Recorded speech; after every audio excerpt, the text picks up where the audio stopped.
윤석열 대통령이 내일 대국민 담화를 합니다.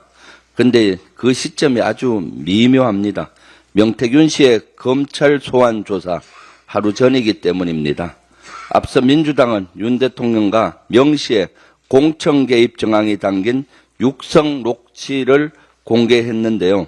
설마 명 씨가 소환 조사 당일 윤 대통령이 원치 않은 얘기를 할까봐 대국민 담화를 통해 사전에 연막 작전을 펴는 건 아니겠는지요? 설마 검찰의 가이드라인을 주려는 건 아니겠는지요?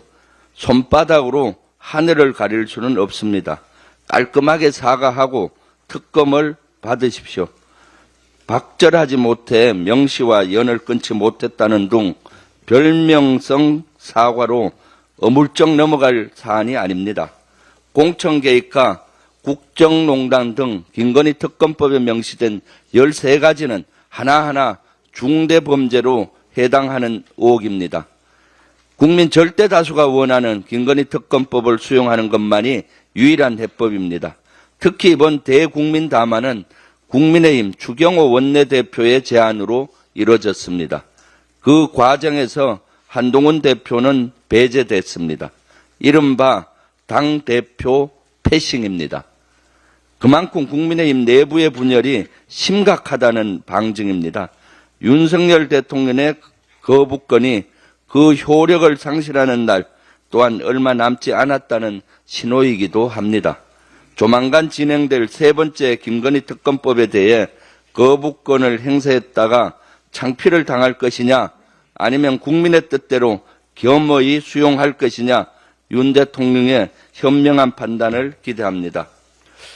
조금 전에 말씀드렸듯이 명태균 씨가 모레 검찰에 소환돼 조사를 받습니다. 그러나 검찰은 아직 핵심 녹취 파일이 담긴 것으로 추정되는 명 씨의 휴대전화를 확보하지 못한 상태입니다.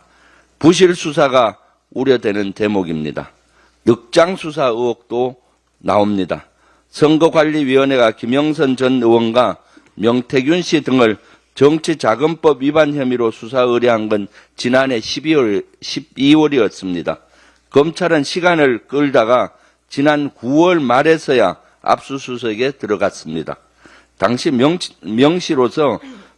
명시로부터 압수한 휴대전화는 바꾼 지 얼마 되지 않은 이른바 깡통폰이었습니다. 검찰은 수사 의지가 있기나 하는 겁니까? 뒤늦게 특검 여론을 막으려고 수사팀을 보강한 것이 아닙니까? 결국 이 역시 유일한 해법은 특검이 아닌가 생각됩니다.